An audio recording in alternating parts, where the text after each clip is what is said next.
ஆதிரை புத்தக வடிவில் திரைக்கதை. புத்தகத்தை பெற டிஸ்கிரிப்ஷனில் உள்ள எண்ணிற்கு வாட்ஸ்அப் செய்யவும். இந்த ஐபிடிஎஸ் திருநாவுக்கரசு அவரை மிரட்ட வேற செஞ்சிருக்கிறார். ஆளுங்கட்சி எம்எல்ஏவை திருநாவுக்கரசு. ஆமா, அவர் மிரட்டி இருக்கிறாரு அப்படின்னு. அவர் மிரட்டினா சிரிப்பு வந்துடும். ஆனா அவர் மிரட்டி அவர் எக்ஸ்ட்ரா 10 ரூபா கொடுத்தா இவர் தான் ஜெயிப்பாருன்னு சர்வே போடுற ஆளு. நீங்க அதிமுக 25 எம்எல்ஏவை நீங்க தூக்குனீங்களா, வாங்குனீங்களா?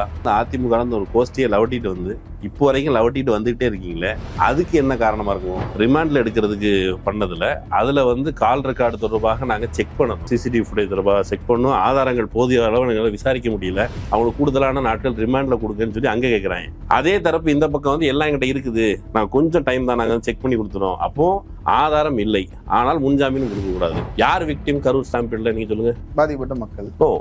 விஜய் தான் விக்டிம். ஒரு பக்கம் இப்படி ஒரு கேஸை போட்டு இம்ப்ளிகேட் பண்ணி லோக்கல்ல விஜய் போகும் பொழுது அந்த மக்கள் மத்தியில் ஹீரோவாவே போகணும்னா செந்தில் பாலாஜி சிறையில் இருந்தால்தான் தனக்கு ஒரு ஹீரோ இமேஜ் கிடைக்கும். ஏற்கனவே கரூர்ல ஒரு ஒன்றும் ஜெயிக்கல, சரி ஜெயிக்க முடியலன்னா அவங்க ஒண்ணு பண்ணிருக்காங்க. அந்த பக்கம் ஒரு இளநீ கிடந்திருக்குது, அந்த இளநீ எப்படி தூக்கிட்டு வந்துட்டாங்க கரூர்ல இருந்து. அவர் தான் மாப்பிள்ளை எல்லாம் சுட்டு இருந்தாரு. கரூருக்கு விஜய் அப்பயும் போல எலெக்ஷன் சமயத்துல நீ அங்க போய் நின்னா நீ மக்களோட பேக்லாஷ் சந்திக்க வேண்டியிருந்திருக்கும் என்பதால் போகவில்லை. இப்போ படைப்பரிவாரங்களோடு காவல்துறை உதவியோடு நீங்க படைப்பரிவாரம் முதலமைச்சர் என்ற பொசிஷன்ல இவ்வளவு புரோட்டோகால்ஸோட மக்களை மட்டும் நெருங்கி கேட்க முடியாது. அன்னைக்கு ஆதவரஞ்சன் என்ன சொன்னாரு?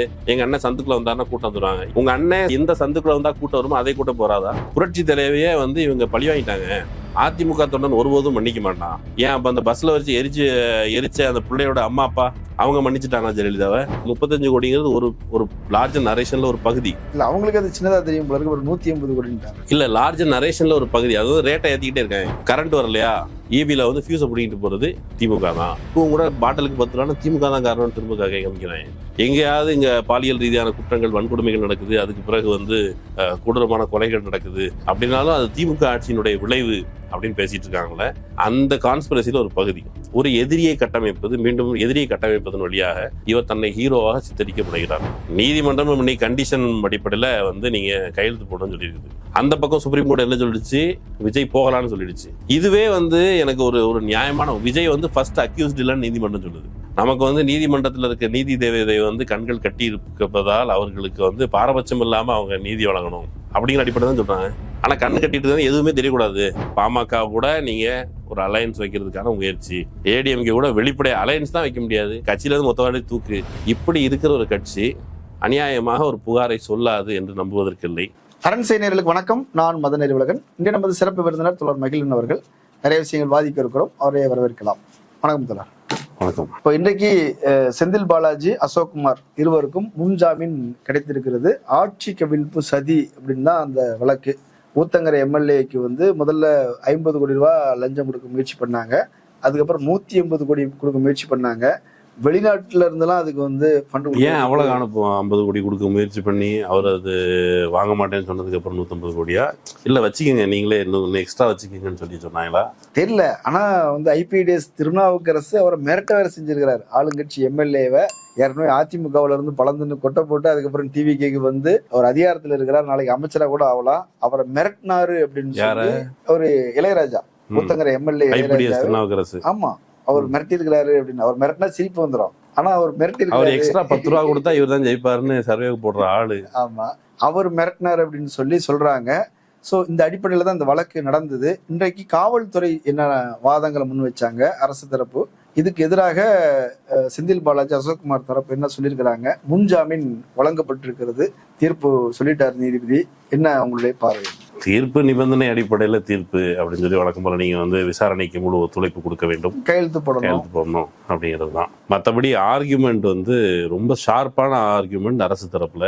கடைசியில கிட்டத்தட்ட நீதிபதியே கலங்கி போயிட்டாரு. அதுல முக்கியமான ஆர்குமெண்ட்ஸ் அவங்க வச்சிருக்கிறாங்க. திமுக தரப்பு கொஞ்சம் பார்த்துதான் இதுல வாதிட்டு இருக்கிறாங்க. அவருடைய வாதமே கொஞ்சம் அப்படி தடுமாற்றத்தோட. State public prosecutor John Sathyan, அவரை பத்தி ஏற்கனவே நிறைய சர்ச்சைகள்லாம் வந்துச்சு அவர் நியமனம் தொடர்பா. அவர் என்ன சொல்றாரு அப்படின்னா, ஒரு ஸ்ட்ராங்கான கான்ஸ்பிரசி இதுல இருக்குது, ஆட்சி கவிழ்ப்புக்கான முயற்சியை செஞ்சிருக்கிறாங்க. ஹோட்டல்ல சந்திச்சு பேசியிருக்கிறாங்க. ஹவாலா மணி எல்லாம் இன்வால்வ் ஆயிருக்குது. அந்த ஹோட்டல்ல சந்திச்சு பேசினதே ஆதாரம் தான். சரி, ஹோட்டல்ல சந்திச்சு பேசுனதுக்கான ஆதாரம் என்ன? அந்த ஆதாரம் இப்போ நாங்க இந்த வடிவேலு படம் ஒண்ணு தெரியுமா, என்ன சொல்றது, ஆடு களவு போனதாக கனவு கண்டேங்கிற மாதிரி தான் ப்ராசிக்யூஷன் தரப்பு ஸ்ட்ராங்கான தன்னுடைய சிசிடிவி ஃபுட்டேஜ் இருந்திருக்கும் இல்லையா? சிசிடிவி ஃபுட்டேஜ் இருந்திருக்கும், ஆனா அதை டெலீட் பண்ணிட்டாங்களே. சரி, யார் பண்ணதா? அது வந்து சிங்கப்பூர்ல இருந்து ஒருத்தர் வந்து ரிமோட்ல அங்க இருந்தபடியே வந்து டெலீட் பண்ணிட்டாரு. சரி, அதுல தானே ஆதாரம் இருந்திருக்கும், அதுலதான் ஆதாரம் இருக்குது, ஆனா டெலீட் பண்ணிட்டாங்க. சரி, டெலீட் பண்ண ஆதாரம் உனக்கு எப்படி தெரியும்? சார், அதுலதான் ஆதாரம் இருக்குது, நாங்க அதை டெலீட் பண்ணதை ரெக்கவர் பண்றதுக்காக முயற்சி பண்ணிட்டு இருக்கோம், அதனால இவருக்கு ஜாமீன் கொடுக்கக்கூடாது, அதுலதான் ஆதாரம் இருக்குன்னு நாங்க நம்புறோம் அப்படின்னு சொல்லியிருக்கிறாங்க. இங்க வர்றதுக்கு முன்னாலதான் ஒரு கதை கேள்விப்பட்டேன். தென்னை மரத்துல ஒருத்தன் புல்லு பிடுங்க போனானா. தென்னை மரத்துல புல்லு பிடுங்கிறதுக்கு மேலே ஏறிட்டாரு. பிடுங்க போனது புல்லு இல்லை, அது எல்லாருக்கும் தெரியும். அவன் இளநீ திட போயிருக்கான். மேலே போன தோட்டக்காரனை பார்த்த உடனே அவசர அவசரமா இறங்கி வந்து, டேய் அயோக்கிய பேலே, எப்படா என் தோட்டத்துல வந்து இளநீ திடுறியா அப்படின்னு உடனே, இல்ல நான் புல்லு பிடுங்க போனேன். தென்னை மரத்துல புல்லு பிடுங்க போனார்? இல்ல, புல்லு பிடுங்க தான் போனேன். அப்ப என்ன பார்த்த உடனே, ஏன்டா இறங்கி வந்து திருட்டு பேல, உண்மையை சொல்றா, உங்களை பார்த்து இறங்கி வரல, தென்னை மரத்துல ஏறினேன், அங்க புல்லு இல்லை, அதனால இறங்கி வந்துட்டேன் அப்படிங்கிற மாதிரியான ஆதாரம். இன்னொரு பக்கம் என்னன்னா, ஒரு பையன்கிட்ட வந்து வாத்தியார் வந்து மாடையும் புள்ளையும் ஒரு மாடு புல்லு மேயிற மாதிரி ஒரு படம் வரைய சொல்லியிருக்காரு. அவன் வெறும் பேப்பரை கொண்டு போய் காமிச்சிருக்கான். எங்கடா இதுல மாட்டையும் காணல புள்ளையும் காணல? சார், புல்லு வந்து மாடு தின்னுடுச்சு.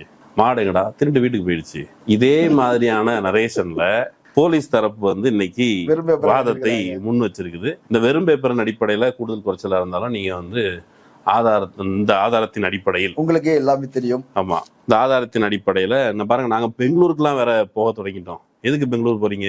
ஹவாலா மணி இன்வால்வ் ஆயிருக்குதா? ஹவாலா மணி என்ன பண்ணும்? ஹவாலா மணி வந்து இந்தியாவில் முக்கியமான நகரங்களின் வழியாக தான் அது வந்து பணத்தினுடைய ஓட்டமே இருக்கும். அப்போ பெங்களூர் வழியா போயிருக்கும்னு நினைக்கிறோம், அல்லது பெங்களூர் வழியா வந்திருக்குன்னு நினைக்கிறோம். அதனால பெங்களூர் பக்கம் போனோம். பெங்களூர் பக்கம்லாம் விசாரிச்சுட்டு இருக்கோம். நாங்கள் ஏற்கனவே எங்களுடைய விசாரணை வந்து ஆன்கோயிங் போயிட்டு இருக்குது.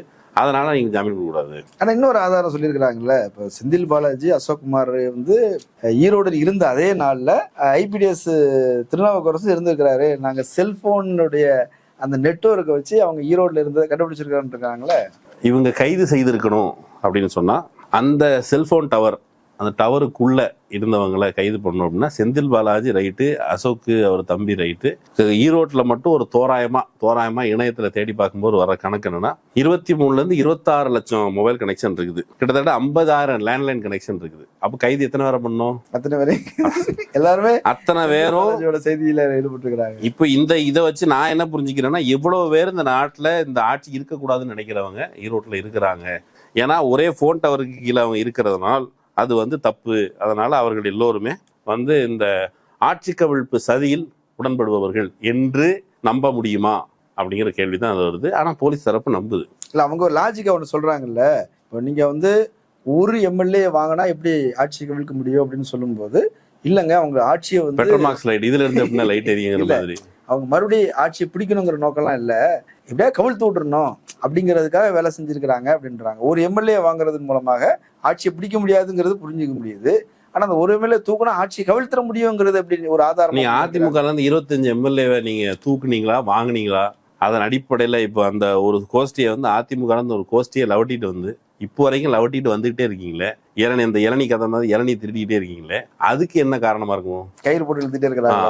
144 பேர் அன்னைக்கு நீங்க அந்த பெரும்பான்மையை நிரூபிப்பது தொடர்பான ஃப்ளோர் டெஸ்ட்ல இவங்க ஜனநாயக முற்போக்கு சக்திகளை இணைத்து அதிகாரத்தில் அமர்வது, ஆட்சியில் அமர்வது, ஒரு மதசார்பற்ற அணியை உருவாக்குவது, ஜனாதிபதி ஆட்சி அமையாமல் இருப்பது, அப்புறம் வந்து பாஜக எதிரான ஒரு அணி, ஒரு செக்குலர் ஃப்ரண்ட்டை கட்டுவது, இப்படியான லட்சியத்தோடு இருந்த ஒரு தலித்தை முதல்வராக்கவே தீர்வேன் என்று அந்த லட்சியத்தோடு இருந்து, சரி பரவாயில்ல அண்ணன் இருக்கட்டும் அப்புறம் பாத்துக்கலாம். ஆமா, அண்ணனை நிறைய பேர் தலித்து நம்புறாங்க, அதனால இவரே உட்கார வச்சிருன்னு சொல்லி அண்ணனை உட்கார வச்ச ஆதவர்ஜுனா உள்ளிட்டவர்கள் எல்லாரும் சேர்ந்து, அப்புறம் இந்த பக்கம் இந்த திமுக கூட்டணியில இருந்து எல்லாருமே அங்க ஆட்சி அமைக்க ஆதரவு கொடுத்தாச்சு, பெரும்பான்மையும் பெற்றாச்சு. கவர்னர்கிட்ட அந்த கடிதத்தானே கொடுத்தாங்க. இப்போ ஒருவேளை ஆட்களை தூக்கணும் அப்படின்னு ஒரு லாஜிக்கு புரிஞ்சுக்கிட்டாலும், திமுகவோடு கிட்டத்தட்ட 10 ஆண்டுகள் வரைக்கும் ஒரு கூட்டணியில பயணித்த இந்த சம்பந்தப்பட்ட கட்சியை சேர்ந்த தோழர்கள் தான் ரொம்ப இணக்கமா இருந்திருப்பாங்க. அந்த நடவடிக்கைகளும் இங்க நடக்கல. எங்கேயோ கிடக்கிற ஒரு எம்எல்ஏ பிடிச்சி அவன் யாருன்னே தெரியாது. முதல்ல இதுல முக்கியமான விஷயம் என்னன்னா, இப்ப கூட உதயநிதி சொல்லியிருந்தாரு, எம்எல்ஏ தூக்குறது இருக்குண்டா எவரடா எம்எல்ஏ யாருக்குமே தெரியாதேங்கிற மாதிரி தான் அன்னைக்கு மக்களுக்கு வாக்களித்த மக்களுக்கு அந்த எலெக்ஷன்ல நின்ன வேட்பாளர்களுக்கு யாருக்குமே யார் எம்எல்ஏன்னு தெரியாது. இன்னும் போனா போட்டியிட்ட எம்எல்ஏக்கே தான் எம்எல்ஏங்கிறதே அவருக்கு அந்த உணர்வு வர்றதுக்கே தாமதமா இருக்கும். சரி, இவங்க தான் எம்எல்ஏன்னு இந்த கட்சியினுடைய தலைவருக்குமே தெரியாது. அப்படி இருக்கிற சூழல்ல ஒரே ஒரு எம்எல்ஏ டார்கெட் பண்ணி அவருக்கு 35 கோடி ரூபாய் கொடுத்து நயா பைசாவுக்கு பிரயோஜனம் இல்லை. மொத்தமா இந்த பக்கம் அவங்க பெருமை ஒருவேளை இந்த முற்போக்கு சக்திகள்னு சொல்லப்படுற இந்த கட்சிகள் சிபிஐ, சிபிஎம், விடுதலை சிறுத்தைகள், ஐயுஎம்எல் இவங்கெல்லாம் நீக்கினாலும் கூட அவங்க வந்து பெரும்பான்மை பெற்றிருக்காங்க வாய்ப்போட அவங்க எல்லாத்தையும் ஏற்பாடு பண்ணிட்டாங்க. அப்போ இந்த குதிரை பேரம் அப்படிங்கிறது ஒரு ஃபால்ட் லைன், பொய். அது வந்து செந்தில் பாலாஜி தரப்புல சீனியர் அட்வொகேட் என்ஆர் இளங்கோவும், அசோக்குமார் தரப்புல இவர் குமரேசன் அவங்களும் வாதிட்டு இருக்கிறாங்க. அவங்க சொன்னது என்ன, அசோக்குமாரை அவர் வந்து டவருக்குள்ள இருந்தாருங்கிறது மட்டும் இல்ல, அவர் வந்து ஏதோ ஒரு வகையில அவங்க அண்ணனோட லிங்க்ல இருந்தாரு அப்படிங்கிற காரணத்தினால அவரையும் இந்த கேஸ்ல இம்ப்ளிகேட் பண்ணிருக்காங்க. அதோட மட்டும் இல்லாம எந்த டைரக்ட் எவிடன்ஸும் இல்லாம இப்ப ஆட்சி கவிழ்ப்பு சதியில ஈடுபட்டாங்க அப்படின்னு ஒரு எம்எல்ஏக்கு தெரியுது. எம்எல்ஏ என்ன பண்ணிருப்பாரு, 2 நாள் கழிச்சுதான் அந்த புகாரை கொடுத்திருப்பாரா? உடனே புகார் கொடுத்திருப்பாரு. அப்ப இந்த 2 நாள் தாமதம்ங்கிறதே இவங்க ஒரு கான்ஸ்பிரசியை ரெடி பண்ணிட்டு இருந்திருக்காங்களோ அப்படிங்கிற சந்தேகத்தை எழுப்புகிறது. ஆனா அவர் ஒண்ணு காட்டுறாருல, வாட்ஸ்அப்ல வந்து மிஸ்டு கால் இருக்குது, கால் இருக்குது, அதை ஸ்கிரீன்ஷாட் எடுத்து கொடுத்துருக்காரு பாருங்க, வாட்ஸ்அப்ல கால் பண்ணிருக்காங்கன்னு சொல்றாரு. ஆமா, அவங்க கால் பண்ணிருக்கலாம். அது வந்து இந்த ஆட்சி கவிழ்ப்பு சதியில் இவர்கள் இணைந்திருந்தார்கள் அப்படிங்கிறதுக்கு எந்த ரெக்கார்டு ஆஸ் ஆஃப் நோ போலீஸ்ட இல்லை.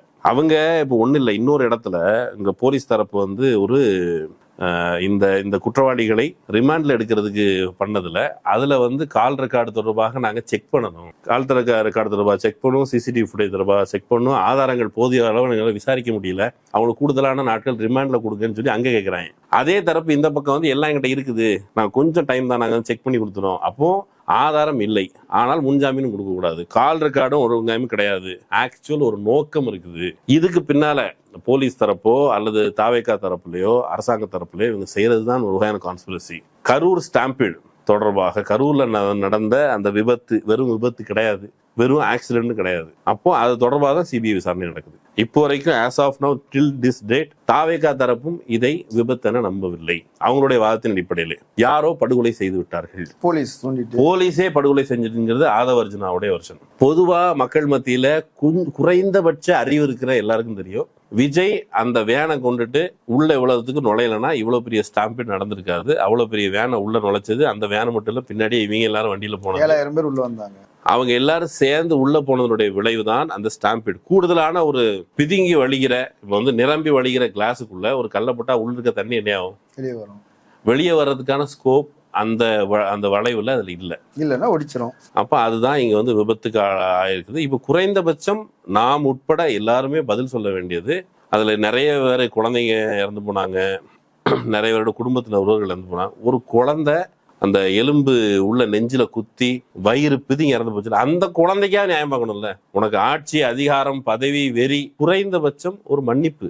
ஆனா அது எப்படி சமன்படுத்த முடியுதுன்னு இவங்க பாக்குறாங்கன்னா, ஒரு பக்கம் இப்படி ஒரு கேஸை போட்டு இம்ப்ளிகேட் பண்ணி லோக்கல்ல ஒரு செந்தில் பாலாஜி வந்து அங்க விஜய் போகும் பொழுது அந்த மக்கள் மத்தியில் ஹீரோவாவே போகணும்னா செந்தில் பாலாஜி சிறையில் இருந்தால்தான் தனக்கு ஒரு ஹீரோ இமேஜ் கிடைக்கும்.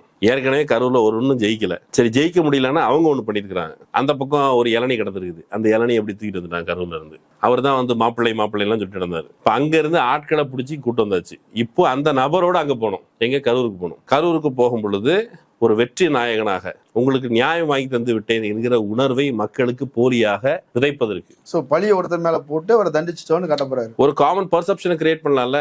கரூருக்கு விஜய் அப்பயாம் போல எலெக்ஷன் சமயத்துல நீ அங்க போய் நின்னா நீ மக்களோட பேக்லாஷ் சந்திக்க வேண்டியிருந்திருக்கும் என்பதால் போகவில்லை. இப்போ படைப்பரிவாரங்களோடு காவல்துறை உதவியோடு நீங்க படைப்பரிவாரம் முதலமைச்சர் என்ற பொசிஷன்ல இவ்வளவு புரோட்டோகால்ஸோட மக்களை மட்டும் நெருங்கி வந்து கேட்க முடியாது. அன்னைக்கு ஆதவர்ஜன் என்ன சொன்னாரு, எங்க அண்ணன் சந்துக்குள்ள வந்தாருன்னா கூட்டம் வந்துருவாங்க. ஏன் இப்ப அந்த உங்க அண்ணன் சந்துக்குள்ள எந்த சந்துக்குள்ள வந்தா கூட்டம் வருமோ அதே கூட்டம் போறாதா? அவங்க என்ன சொல்லுவாங்கன்னா, எங்க அண்ணன் சந்துக்குள்ள வந்தா கூட்டம் வந்து போலீஸ் கட்டுப்படுத்தி இருக்காது.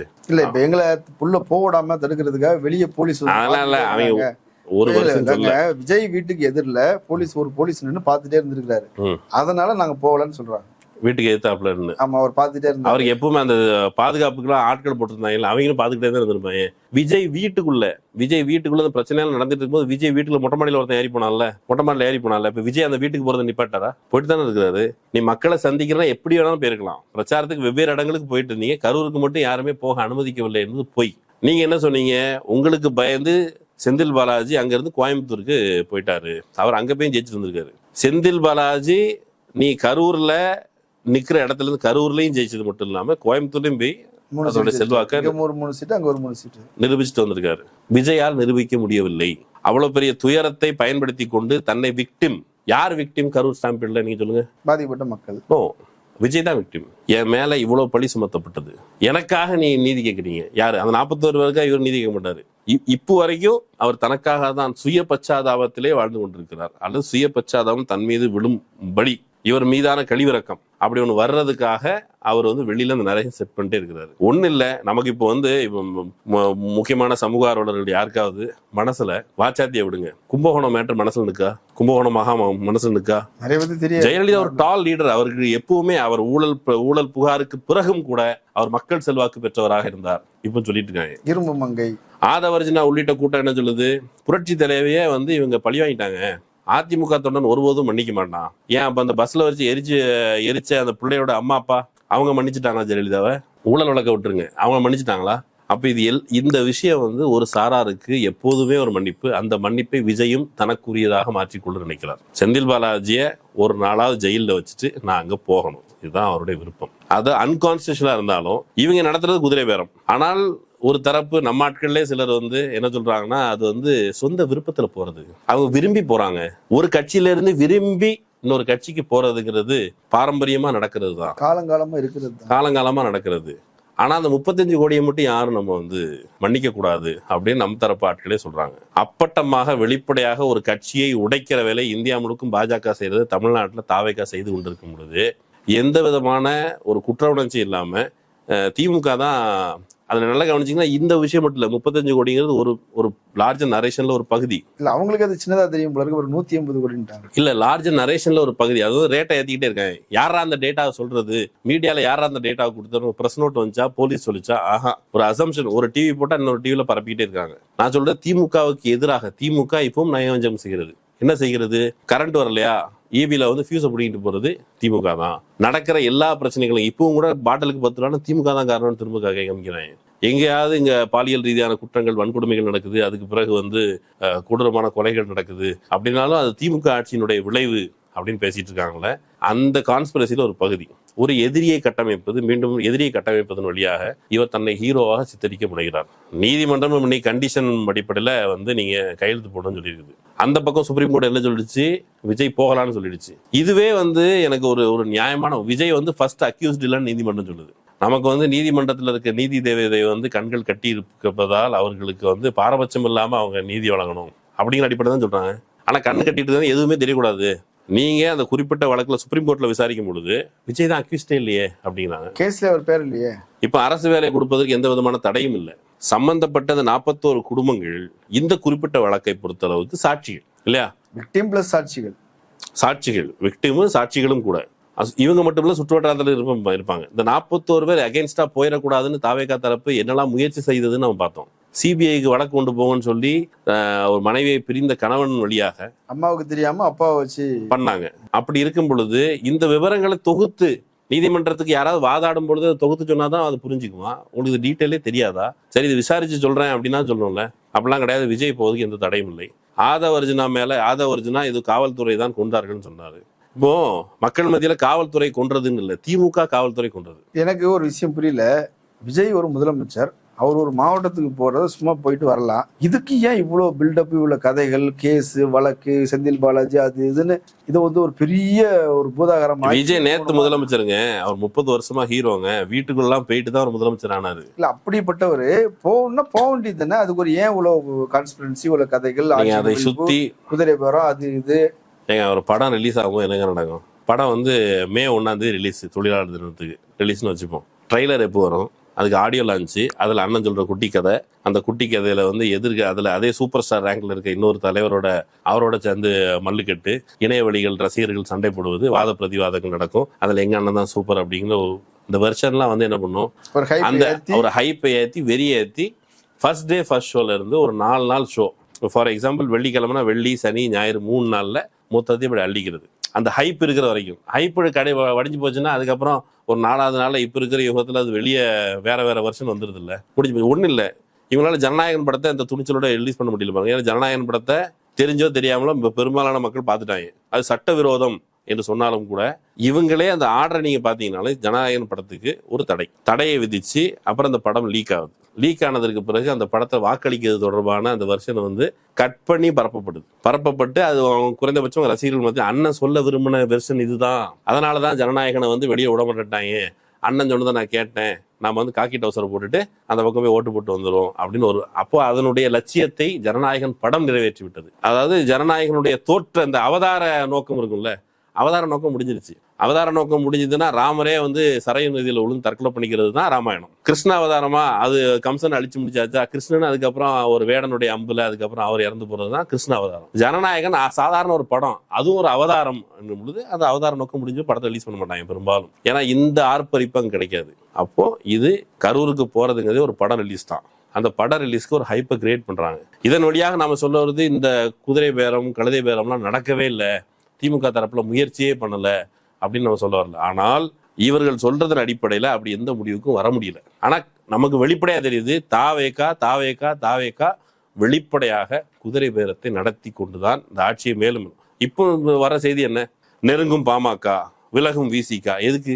விசிகா தரப்பு அந்த கட்சி கூட்டணியில இருக்கும் பொழுது, தாவேக அரசு கூட்டணியில் இருக்கும்போது அது சமூக நீதி சார்ந்து வன்னியரசு தோழர் அவரை வந்து அன்னைக்கு அந்த நம்ம அவங்களுடைய அலுவலகத்துக்கு பார்க்க போனேன். ஒரு நபருடைய வேலை அவருக்கு வந்து நீண்ட காலமா அவர் வஞ்சிக்கப்பட்டிருக்கிறாரு, அவருக்கு வேலை கிடைக்கல, ஒரு 9 வருஷத்துக்கு மேல கேஸ் நடத்திருக்கிறாரு, பொய் வழக்கு, இது ஏதாவது பண்ணி விடுங்க, ஒரு பட்டியலில் போய் சார்ந்தவர். போனா ஜெய்னு மக்கள் இருக்கிறாங்க, சாதாரண மக்கள் வந்து பாக்குறாங்க. அவங்க சமூக நீதி சார்ந்த குரல்கள் இருக்குல்ல அந்த தரப்புல இருந்து, அது வந்து நெருடலா இருக்குது. அப்ப இது என்னடா தேவையில்லாம நம்ம வந்து ஒருவேளை நான் சொல்றேன் அந்த பக்கம் பாமக போகக்கூடாது என்கிற அளவுக்கு இவங்க வந்து சமூக நீதிவாதிகள். பாமக வாயை திறந்து ஏதாவது கண்டிச்சிருக்காங்களா? அன்புமணி ராமதாஸை கண்டிச்சிருக்காங்களா? இல்ல, செங்கோட்டை வாசல் இந்த பக்கம் கூட்டு வராங்க. பாமக அன்புமணி ராமதாஸ் ஒரு கட்சி என்கிற அடைப்பில் ஆட்சித் தலைவரை சந்திக்கிறார் என்றது மட்டுமல்ல, அப்ப இன்னொரு வகையில பாமக கூட நீங்க ஒரு அலையன்ஸ் வைக்கிறதுக்கான முயற்சி, ஏடிஎம்கே கூட வெளிப்படைய அலையன்ஸ் தான் வைக்க முடியாது, கட்சியில இருந்து மொத்தவாடி தூக்கு. இப்படி இருக்கிற ஒரு கட்சி அநியாயமாக ஒரு புகாரை சொல்லாது என்று நம்புவதற்கில்லை. இது வந்து ஒரு 2 நாள் நரேட்டிவ்கான ஒரு மேட்ரு. இடைத்தேர்தல் வருது, உள்ளாட்சி தேர்தல் வருதுன்னு சொன்னா செந்தில் பாலாஜி மேல கட்டப்படுகிற ஒரு பில்ட் பண்ணப்பட்ட நரேஷன் வழியாக இடைத்தேர்தல் அந்த பகுதியில் ஜெயிக்கலாம் கரூர்ல அப்படிங்கிறதுக்கான ஒரு நோக்கம். இந்த நரேஷன் குறைந்தபட்சம் மக்களுக்கு அந்த பகுதியில் இருக்க மக்களுக்கு பகுத்தறிவு இருந்தால் இந்த நரேஷனுக்கு விரோதமாக வாக்களிக்கணும், அவ்வளவுதான். ரொம்ப முக்கியமான விஷயங்களை சொல்லியிருக்கிறீங்க. மக்கள் அதை பரிசீலிக்கட்டும். கலந்து கொண்ட கருத்துக்களை பகிர்ந்தமைக்கு நன்றி. நன்றி. நேரிலே மற்றொரு விருந்தினோடு மீண்டும் சந்திக்கலாம். நன்றி. ஆதிரை புத்தக வடிவில் திரைக்கதை புத்தகத்தை பெற டிஸ்கிரிப்ஷனில் உள்ள எண்ணிற்கு வாட்ஸ்அப் செய்யவும்.